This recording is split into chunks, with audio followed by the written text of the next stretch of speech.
The Lagos sun beat down with its usual relentless intensity, a golden hammer on the corrugated iron roofs of the sprawling Ajij district.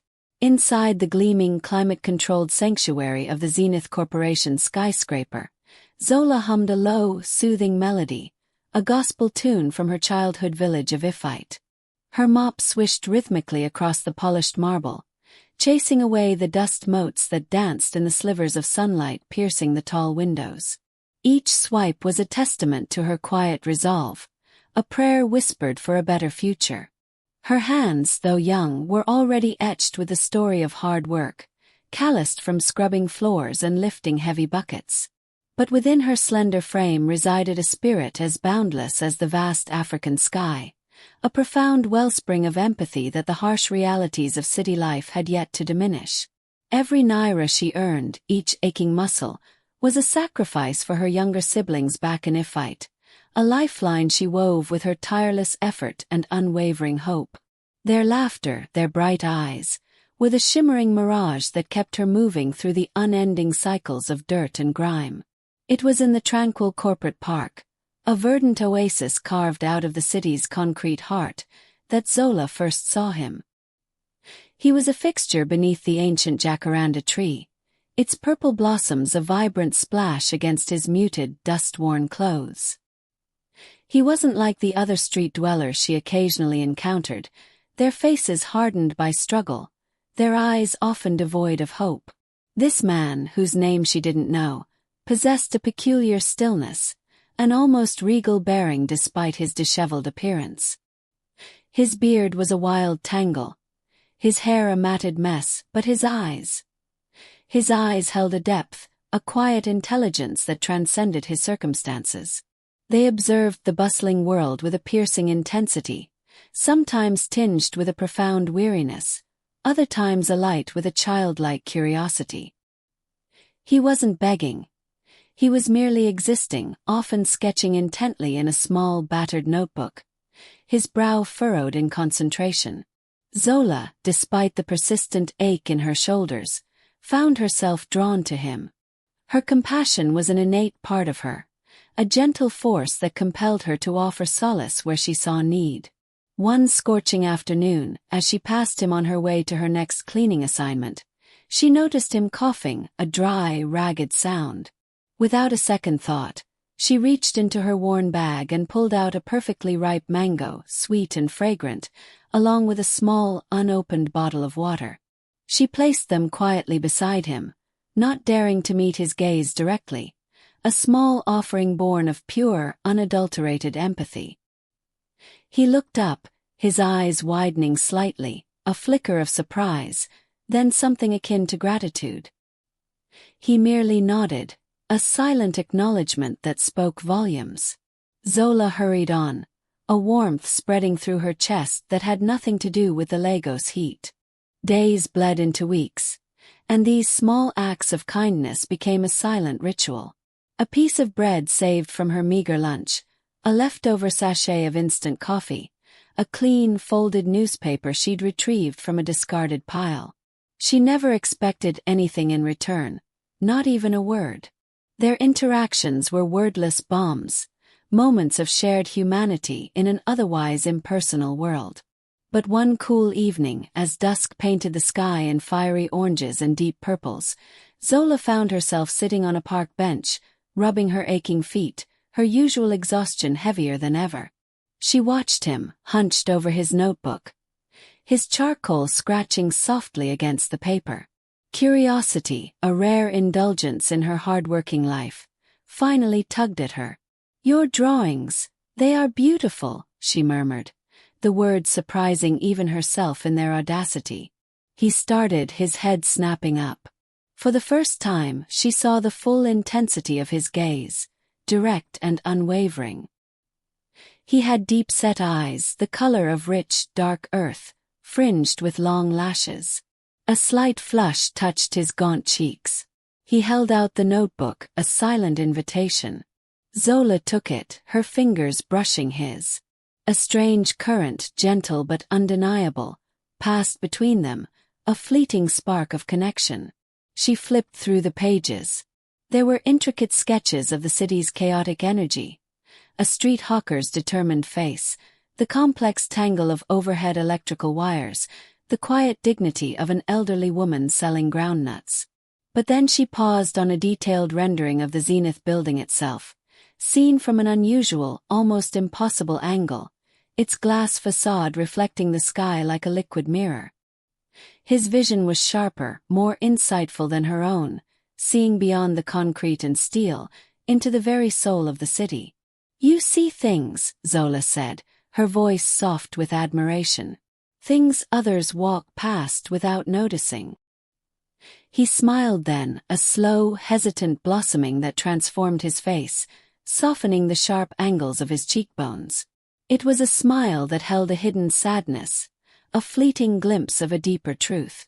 "Perhaps it is because I have time to see them." His voice was low, surprisingly resonant, with a subtle, educated accent that hinted at a broader world than his current appearance suggested. "What do you see, Zola?" He knew her name. Zola's heart fluttered, a tiny bird taking flight. She told him about her work, about the hidden dust, the constant battle against grime, the fleeting beauty of a sunrise seen from the 20th floor of the Zenith Tower, painting the city in hues of gold and rose. She spoke of Ifite, of her siblings, of the dreams she held for them, dreams as fragile and bright as a butterfly's wing. He listened, truly listened, his gaze never leaving her face. She found herself pouring out her anxieties, her hopes, feelings she rarely shared with anyone. In his quiet, attentive presence, she felt a profound sense of ease, a rare luxury in her taxing life.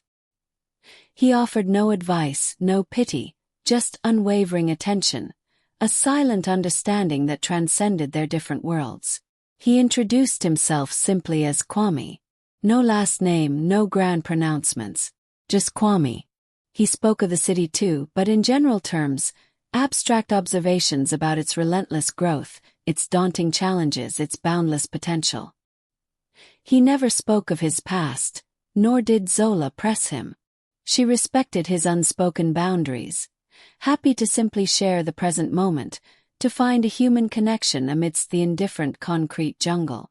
Their encounters became the unexpected anchor of her day. She looked forward to the moments they shared, the quiet conversations about art, about life, about the small joys found in unexpected places. Kwame, for his part, found a sanctuary in Zola's presence. Her genuine kindness was a balm to his weary soul, a stark contrast to the superficiality and relentless demands of his true life. He was Kwame Asante, the CEO of Zenith Corporation, a titan of industry whose decisions impacted thousands, yet here with Zola, he was simply Kwame, a man stripped bare of all pretenses, seen for the first time for who he truly was, not what he owned. He found himself falling, slowly but irrevocably, for her unwavering spirit, her luminous heart, her unyielding optimism in the face of adversity. The deceit gnawed at him, a festering wound beneath the surface of their beautiful, fragile connection. He knew he had to tell her. But each moment with her, so pure and untainted by the weight of his reality, made the confession feel impossibly difficult, a wrecking ball aimed at the most precious thing he had found. One evening, a sudden violent downpour erupted, turning the streets into raging rivers within minutes. Zola was caught unprepared, her flimsy umbrella useless against the torrential deluge. She shivered, huddled beneath a meager awning, watching the relentless sheets of rain create impromptu waterfalls from every roof. Suddenly, a figure materialized beside her. It was Kwame, his shoulders already soaked, holding a large, sturdy umbrella. He extended it over her, offering her shelter. "You'll catch a chill," he said, his voice laced with genuine concern. Zola looked at him, rain dripping from her eyelashes. In that moment, surrounded by the storm's fury, his simple act of protection felt more profound than any grand gesture. It was a tangible expression of care, something she rarely received. Their shoulders brushed beneath the umbrella, a comforting warmth radiating between them. As the rain hammered around them, turning the city into a blurred, watery landscape, Zola felt a burgeoning hope, a sense of belonging she hadn't experienced in years. She knew, with a certainty that settled deep in her bones, that she was falling in love with this quiet, observant man, this homeless artist who saw the world with such tender eyes. Unaware that the man standing beside her, shielding her from the storm, held the power to shape not just her world, but the very city around them. The irony was a cruel whisper of fate, waiting to unleash its devastating truth. Kwame's time on the streets wasn't just an escape, it was a desperate quest for authenticity, a CEO's radical sabbatical. His father, a brilliant but distant man, had built Zenith from the ground up, a tech empire focused on smart city infrastructure, clean energy, and sustainable urban development. But after his father's sudden death, Kwame had been thrust into the CEO's chair, inheriting not just a company but a profound sense of isolation. Every handshake felt transactional, every smile a performance. He was lauded, feared, and envied, but never truly seen. He yearned to understand the real impact of his company's grand designs on the lives of ordinary people, not just the glowing quarterly reports. He wanted to feel the city's heartbeat, not just read its algorithms. And so, he had shed his bespoke suits for worn clothes, his luxurious apartment for the anonymity of the streets, his identity for the simple moniker of Kwame. Meeting Zola was an unexpected gift, a connection so pure it terrified him. He saw her dignity in poverty, her resilience in the face of hardship, her unwavering kindness. She was the antithesis of the cynical, cutthroat world he inhabited, a beacon of light that exposed the hollowness of his gilded cage. He loved her with an intensity that surprised him, a love born not of shared status but of shared humanity. But the lie, like a shadow, grew longer with each passing day, threatening to engulf them both. The weight of his secret grew unbearable. He'd tried to confess once, the words catching in his throat like shards of glass. How could he tell her that the man she saw as a kindred spirit, a fellow traveler in the harsh realities of Lagos, was in fact the very embodiment of the wealth and power she cleaned? How could she ever forgive him for such a profound deception? He rehearsed it in his mind countless times. Zola, I am not who you think I am. My name is Kwame Asante, and I own the building you clean. The words tasted like ash. He knew her pride, her fierce independence. She would see it as a cruel joke, a calculated experiment, a mockery of her genuine affection. One particularly sweltering morning, Zola received a call that sent a jolt of panic through her. Her youngest sister, Amina, back in Ifite, was gravely ill. Malaria severe. The local clinic was rudimentary, and Amina needed specialized care quickly. The cost was astronomical, a sum that dwarfed Zola's entire savings. Despair clawed at her throat. She worked an extra shift that day, scrubbing floors until her arms trembled, her mind racing with desperate calculations. She needed money fast. That evening, she sat with Kwame in the park, tears silently tracing paths through the dust on her cheeks. She recounted Amina's plight, her voice barely a whisper, the hope she usually carried extinguished by fear. Kwame listened, his face a mask of concern. Inside, his heart twisted. This was it. This was the moment he could help, truly help, without revealing his identity. He couldn't stand to see her suffer. Zola, he began, his voice hesitant. I know someone. A charitable organization. They help families in dire situations. I've seen them do good work. He quickly concocted a plan, his mind racing through his extensive network. He would arrange for anonymous funds to be transferred, a specialist doctor dispatched, Amina's treatment covered. He knew it was another layer to the lie, but the urgency of the situation superseded his fear. Zola looked at him, her eyes wide with a fragile hope. Kwame, how How do you know such people? She asked, a flicker of suspicion in her eyes. He deflected, speaking vaguely of past encounters, of friends who worked in philanthropy. He told her to go to a specific clinic, to mention a specific name, assuring her that everything would be handled. He watched her leave, her shoulders a little straighter, a tiny spark of hope rekindled in her eyes. The relief that washed over him was immense, but it was quickly overshadowed by the crushing weight of his deceit. He had helped her, yes, but at what cost to their burgeoning trust? Amina recovered. Zola was ecstatic, overjoyed, overflowing with gratitude. She attributed it to a miracle, to the mysterious kindness of strangers, and to Kwame's quiet intervention. She thanked him profusely, her eyes shining with unshed tears. "You are a blessing, Kwame," she whispered one evening, reaching out to gently touch his arm. "A true blessing." The touch sent a jolt through him, a physical manifestation of the love and guilt that warred within him. But the corporate world had its own demands. A major crisis at Zenith, a hostile takeover attempt, pulled Kwame back into his gilded cage with brutal force. He had to be present, visible, every waking moment consumed by meetings, negotiations, and strategic countermoves. His time as homeless Kwame vanished overnight. Zola noticed his absence immediately. The jacaranda tree felt emptier, the park quieter. A hollow ache settled in her chest. She worried about him, wondering if he was ill, if he had simply moved on. She tried to find him, searching the familiar spots, her heart sinking with each fruitless attempt. The city, usually a vibrant tapestry, suddenly felt cold and indifferent.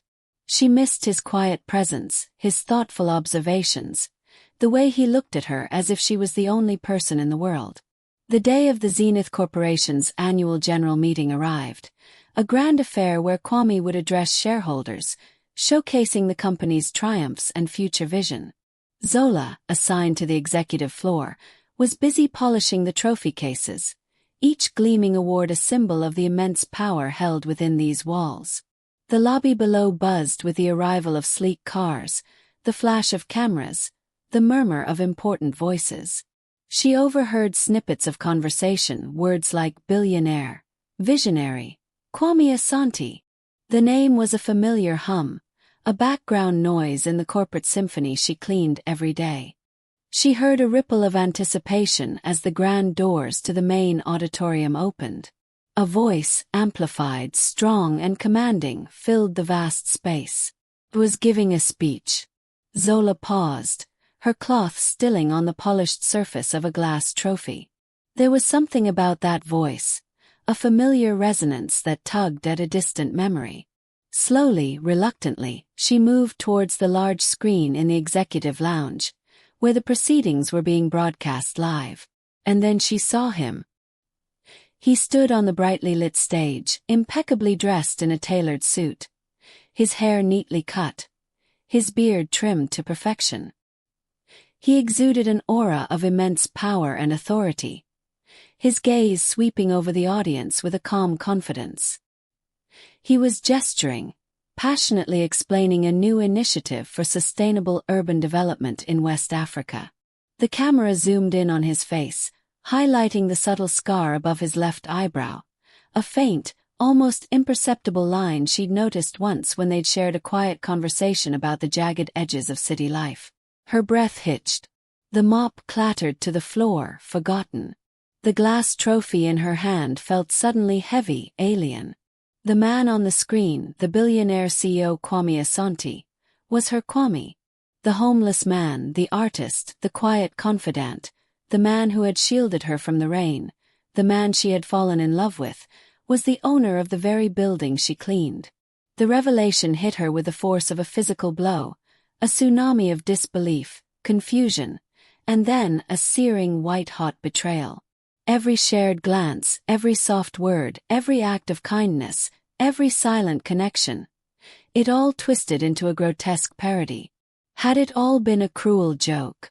An experiment? A billionaire's whim to experience poverty? The very thought made her stomach churn. The love that had blossomed so beautifully in her heart withered in an instant, replaced by a devastating emptiness. Tears, hot and stinging, welled in her eyes, blurring the image of the man on the screen. She stumbled backward, bumping into a cleaning cart, sending bottles clattering. Colleague looked up, startled. "Zola, are you all right?" Zola didn't answer. She fled, her uniform still on, the weight of the lie pressing down on her, suffocating her. She ran through the gleaming corridors, past the curious stares of office workers, out into the harsh Lagos sunlight, her heart shattering with each desperate stride. Kwame, still on stage, felt a sudden, inexplicable chill, a premonition that something profound had just shifted.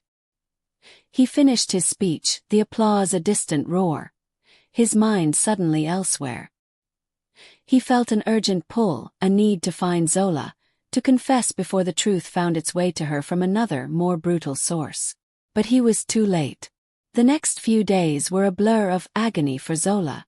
She couldn't eat, couldn't sleep. The image of Kwame on the screen, powerful and untouchable, haunted her. She saw him everywhere. In the faces of the street children, in the grandeur of the Zenith building, in the very air she breathed. The pain of betrayal was a raw wound, far deeper than any physical ailment. She felt humiliated, foolish, a pawn in some elaborate game she didn't understand. How could he have done this? How could she have been so blind? Kwame, meanwhile, was in a desperate panic. His frantic calls to her phone went unanswered. He sent his security team to the Ajij district, to the places he knew she frequented, but she was nowhere to be found. He felt a cold dread settle in his chest. He had destroyed the most beautiful thing he had ever known. His carefully constructed facade, built to seek genuine connection, had instead alienated the one person who truly saw him. He finally found her several days later, not in Ajij, but in a small, dilapidated church in a quieter part of the city, sitting alone, staring at a flickering candle. She looked thinner, her eyes shadowed with grief. He approached her cautiously, his heart pounding against his ribs. "Zola," he whispered, his voice hoarse with emotion. She flinched as if struck and slowly turned. Her eyes, once so warm and full of light, were now cold, devoid of the affection that had once shone for him. "Kwame Asante," she said, her voice laced with bitterness, the name a searing accusation. "The billionaire CEO. The man who plays at being homeless." He knelt before her, oblivious to the dust on the floor, oblivious to his expensive suit. "Zola, please. Let me explain." "Explain what?" she spat, her voice trembling. "That you enjoy mocking the poor. That you find it amusing to deceive someone who offered you kindness when you were down and out? Did you laugh at me, Kwame? Did you tell your rich friends about the foolish cleaner who fell in love with a beggar?" Her voice rose with each word, tears finally breaking free and streaming down her face. "Never," he cried, his own eyes welling up. "Never, Zola. My God, how can you think that? I never mocked you. I never laughed. I fell in love with you, Zola. Truly, deeply in love. 'Cause you saw me. You saw Kwame, not Kwame Asante, the CEO. You saw the man. You were the only one who did." He poured out his heart, the words tumbling over each other, desperate, raw, unfiltered. He spoke of his father's death, his burnout, the suffocating loneliness at the top, his desperate need to understand the true pulse of the city, to escape the superficiality. He explained how her kindness had been a lifeline, how her authenticity had shattered his cynicism. He confessed his fear of telling her, of losing the only genuine connection he had ever forged. He spoke of Amina, of how he had anonymously arranged her treatment, driven by a love that transcended his disguise. He didn't try to excuse his lie, only to explain the desperate, fractured man who had made it. Zola listened, her anger warring with a deep, unsettling confusion. His words were filled with such genuine anguish, such profound remorse, that it was difficult to dismiss them as lies. She remembered his eyes, that quiet intelligence, the kindness he had shown her long before Amina's illness. Could it be true? Could a man of his power truly yearn for something so simple, so human? But the betrayal, the humiliation, still burned. "You stole my trust, Kwame," she whispered, her voice broken. "You built something beautiful on a foundation of lies. How can I ever believe you again?" She stood, pulling away from him, the chasm between them suddenly wider than the vast Lagos lagoon. I need time. I need to understand." She walked away, leaving him kneeling on the dusty floor. His heart splintered. Kwame respected her space, but he refused to give up.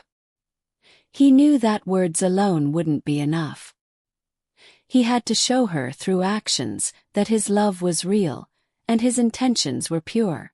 He started with the Anonymous, the small community-run art center in Ajij, a place Zola had often admired from afar, suddenly received a significant donation for renovations and expansion, enough to provide free classes for children. A new vocational training program for young women, focused on sustainable agriculture, sprung up in a nearby rural area Zola had once mentioned as a dream. He ensured her job at Zenith was not only secure but came with improved conditions for all cleaners, a subtle nod to her unseen struggles. Zola, watching from a distance, began to notice the changes. The art center, now vibrant and bustling, brought a smile to her face. She saw the faces of the young women in the vocational program, their eyes filled with hope. She heard whispers of a mysterious benefactor, a Kwame who wished to remain anonymous, a man who seemed to genuinely care about the city's unsung heroes. A seed of doubt, then, began to bloom within her, slowly pushing back against the thorns of betrayal. Could this truly be him? Not the calculating CEO, but the quiet man she had fallen for, using his immense power for good. One afternoon, Zola went to visit the art center. As she watched the children enthusiastically painting, she saw Kwame there, not in a suit, but in simple clothes, talking animatedly with the center's director.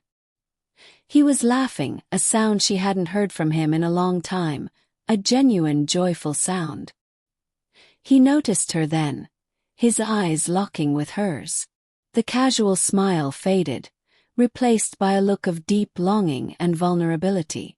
Later, he found her sitting alone in the park, beneath the jacaranda tree that held so many of their memories. He sat beside her, a respectful distance between them. "Zola," he began, his voice soft, "I know I broke your trust. There's no excuse for the deception. But everything I felt, everything we shared, it was real. More real than anything else in my life. I never meant to hurt you. I was afraid of losing you the moment you knew who I was." He spoke of his philanthropic initiatives, openly this time, explaining how her stories, her perspective, had directly inspired his drive to use his wealth for tangible good, to build a city that truly served all its people. He spoke of his struggles with his own identity, the pressure, the loneliness. He wasn't asking for immediate forgiveness, just for her to see him, truly see him, not just the CEO, not just the homeless man, but the flawed, yearning human being caught between two worlds. Zola looked at him, truly looked at him. She saw the raw honesty in his eyes, the lines of worry etched around them, the genuine sorrow. She remembered his kindness, his wisdom, the feeling of utter safety she had felt in his presence. The bitter taste of betrayal began to lessen, replaced by a different, more complex understanding. He hadn't played with her emotions. He had been lost, and in finding her, he had found a compass. He had lied, yes, but not to harm her. He had lied out of fear, and a desperate hope for real connection. "It still hurts, Kwame," she confessed, her voice barely a whisper. The lie, it cut deep. "I know," he said, his gaze unwavering. "And I will spend the rest of my life earning back your trust, if you'll let me." He then spoke of a new project, a massive urban renewal program specifically for communities like Ajij, focused on providing affordable housing, healthcare, and education. It was a project born from his time on the streets, from Zola's stories, from his yearning to bridge the vast divides in their city. He looked at her. "I want you to be a part of it, Zola. Not as a cleaner but as an advisor, a community liaison. Your perspective, your understanding of what these communities truly need, is invaluable. You are the heart of this city, Zola. I need you to help me build a better future for everyone." It was an olive branch, an outstretched hand offering not just forgiveness, but partnership. Zola, the cleaner from Ifite, advising a billionaire CEO on urban development. The idea was audacious, unbelievable. But she saw the sincerity in his eyes, the earnestness in his plea. She saw a path forward not just for them, but for the countless others like her, whose voices were rarely heard. She saw a chance to turn her pain into purpose, her hardship into hope. Slowly, tentatively, Zola reached out, her hand finding his. "You have a lot to make up for, Kwame Asante," she said, a faint smile gracing her lips, the ghost of her old warmth returning.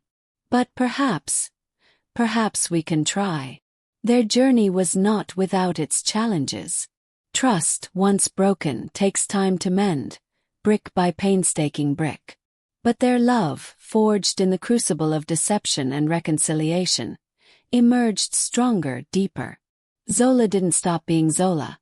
She continued to be the voice of the unheard, ensuring that Kwame's ambitious projects were rooted in genuine community needs, not just corporate blueprints. She became a driving force behind Zenith's philanthropic arm, her empathy a guiding light in the company's immense power. Kwame, now truly grounded by Zola's presence, found a new purpose in his leadership, a profound sense of responsibility beyond profit margins. He learned humility, authenticity, and the invaluable lesson that true wealth lies not in what you possess, but in the connections you forge and the positive impact you have on the lives of others. The story of the cleaner and the homeless man who was secretly a billionaire CEO became a legend in Lagos, a testament to the unexpected places where love can bloom, and how genuine connection can bridge the widest of societal divides, transforming not just lives but entire cities.